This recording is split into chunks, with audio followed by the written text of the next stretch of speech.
जय श्री गणेश। नमस्कार। मैं आचार्य संजय द्विवेदी। मेरे समस्त प्रबुद्ध दर्शकों का मेरे चैनल पे हार्दिक स्वागत है।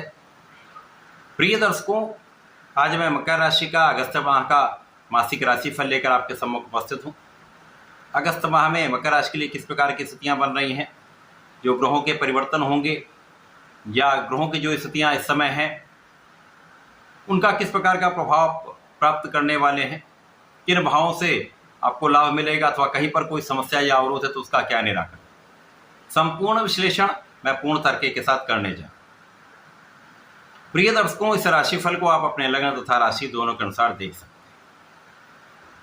मकर राशि के लिए आपके द्वितीय भाव में राहु का गोचर चल रहा है, तृतीय भाव में शनिदेव का गोचर है, यहाँ पर ये वक्री अवस्था में गोचर कर रहे हैं। आपके षष्ठम भाव में गुरु और शुक्र का संयोजन चल रहा है। सप्तम भाव में अति प्रबल अवस्था में बुधादित्य योग में सूर्य और बुध हैं। आपके लिए अष्टम भाव में केतु का गोचर है तथा नवम भाव में मंगल का गोचर चल रहा। 11 अगस्त को बुध वक्री से मार्गी हो जाएंगे। 17 अगस्त को सूर्यदेव अष्टम भाव में चले जाएंगे। 21 अगस्त को शुक्राचार्य का परिवर्तन षष्ठम भाव से सप्तम भाव में हो जाएगा, जहां पर ये महाप्रबल अवस्था में आ जाएंगे। इसी प्रकार से माह के अंत में 30 अगस्त को बुध का राशि परिवर्तन अष्टम भाव में हो जाए। यदि प्रारंभिक समय में हम अवलोकन करें तो सूर्य और बुध का सीधा प्रभाव आपकी लग्न पर है, तो इस समय आप बहुत अच्छी स्थिति में रहने वाले हैं, क्योंकि आपका बुद्धि बल श्रेष्ठ होगा, आपका आत्मबल श्रेष्ठ होगा, आप कुशाग्र रहेंगे, आपकी गणनाएं अच्छी रहने वाली हैं, साथ में आपके नेतृत्व का गुण बहुत अच्छा रहने वाला है। आपके अंदर लीडरशिप क्वालिटी बढ़ जाएगी। आप प्रत्येक क्षेत्र में आगे बढ़कर इनिशिएटिव लेकर आगे बढ़ेंगे और कार्यों को सफल भी करेंगे। इस समय, इस माह में और वर्ष पर्यंत जब तक राहु का गोचर आपके द्वितीय भाव में, आपको अपनी वाणी का ध्यान रखना चाहिए। यहाँ पर आपकी वाणी दूषित हो सकती है, तो दूषित प्रभाव से तथा वाणी की कठोरता से कहीं न कहीं परिवार का उतना सहयोग नहीं मिल पाएगा। पारिवारिक जीवन में कुछ उतार चढ़ाव हो सकता है। इसी प्रकार से यदि आप सामंजस्य बनाकर चलते हैं, अपनी वाणी का सही समय पर सही उपयोग करते हैं, तो समस्याएं भी कम हो जाएं। यद्यपि इस समय शनिदेव का प्रभाव आपके लिए अत्यंत श्रेष्ठ है, क्योंकि मकर राशि के स्वामी शनिदेव हैं। ये द्वितीय भाव की ओर गमन कर रहे हैं, क्योंकि वक्री अवस्था में आ चुके हैं। तो राहु पर बहुत कुछ इनका नियंत्रण रहेगा, परंतु आपको यहाँ पर विशेष रूप से आपको सावधान रहना ही होगा। यहाँ आप भाग्यशाली रहने वाले हैं, भाग्य का संपूर्ण साथ मिलेगा। आप परिश्रमी भी रहेंगे, परिश्रम भी करते जाएं, अपना संपूर्ण प्रयास करते जाएंगे, भाग्य का साथ मिलेगा तो आप अपने क्षेत्र में सफल रहेंगे। आपको अनुशासन में रहना चाहिए, आलस्य का त्याग करना चाहिए तथा अपने काम में पूर्ण निष्ठा के साथ लगे रहना चाहिए। गुरु और शुक्र का महायोग आपके षष्ठम भाव में, तो इस समय में शत्रुओं पर नियंत्रण होगा, आप अपने ऋण से मुक्त हो पाएंगे। परंतु कहीं न कहीं यहाँ पर भोग विलास की अधिकता से या भोग विलास के कारण या व्यसन के कारण कहीं न कहीं समस्याएं हो सकती हैं।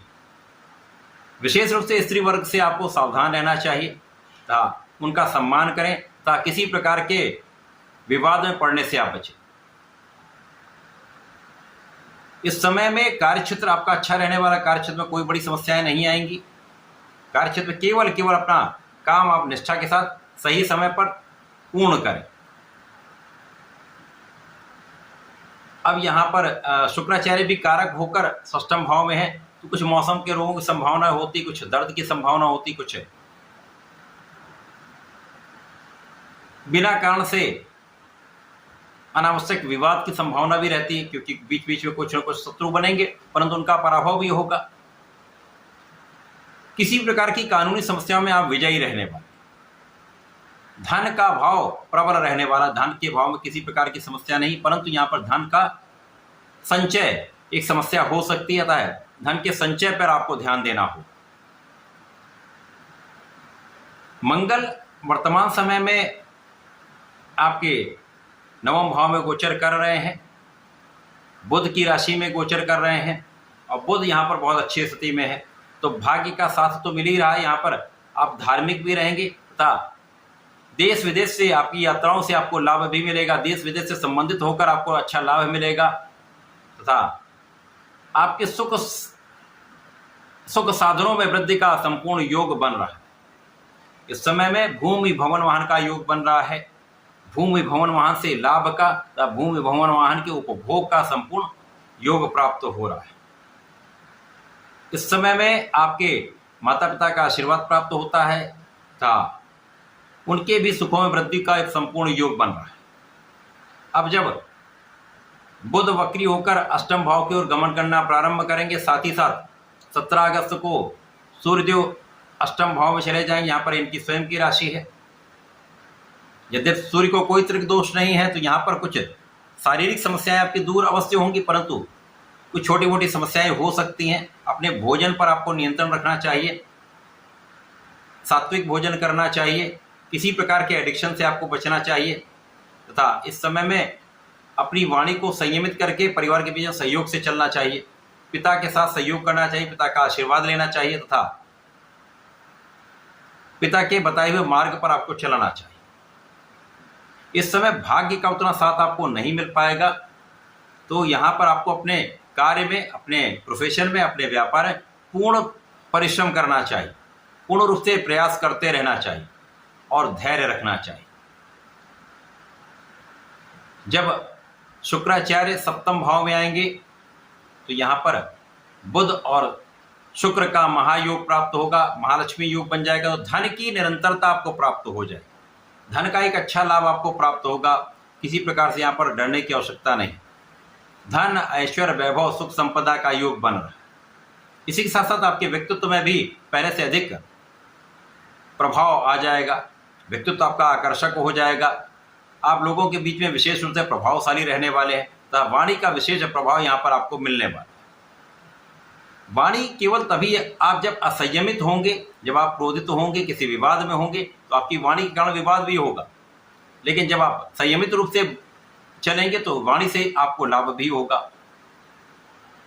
तो ये वहाँ आपके लिए एक अच्छा अवसर देने वाला है, आपको धैर्य देने वाला है, आपको सिखाने वाला है, आपको संयमित बनाने वाला है। अब जब माह के अंत में बुध अष्टम भाव में जाएंगे तो यहाँ से आपको बहुत ध्यान देना होगा, क्योंकि भाग्य के स्वामी भी हैं, आपके षष्टम के भी स्वामी विपरीत राजयोग में तो अवश्य होंगे, परंतु एलर्जी की संभावना होती है, मौसम के रोगों की संभावना होती है, तो यहाँ पर आपको ध्यान देना चाहिए। यद्यपि ये सूर्यदेव के साथ में होंगे तो बहुत कुछ डरने की आवश्यकता नहीं है, परंतु यहाँ पर पूर्ण रूप से आपको अपना प्रयास बढ़ा देना है। अपने व्यापार में विशेष रूप से आपको बड़े इन्वेस्टमेंट करने से बचना है। यदि करना भी हो तो सोच विचार कर करें। तो इस माह में प्रारंभिक से लेकर अंतिम तक बहुत अच्छा समय है। जब बुध का परिवर्तन होगा तभी कुछ समस्याएं आएंगी जिनका आपको ध्यान रखना चाहिए। कुछ सावधानी तो पूरे माह में आपको रखनी है। इसके साथ साथ इस माह का पूर्ण लाभ लेने के लिए आपको गणपति जी की आराधना करनी चाहिए, ओम गंग गणपति नमः का जप करना चाहिए अथवा गणेश शीर्ष का पाठ करना चाहिए। ना कर पाए तो सुन लें तथा भगवान भोलेनाथ पर जलार्चन करके प्रत्येक शनिवार भगवान भोलेनाथ पर जलार्चन करें, दही का अभिषेक करें, काले तिल का अर्पण करें तथा चंदन की सुगंधि का अर्पण करेंगे तो इस समय का संपूर्ण लाभ आप ले पाएं। तो ऐसा करके इसका उपयोग करें, लाभ लें। धन्यवाद, नमस्कार।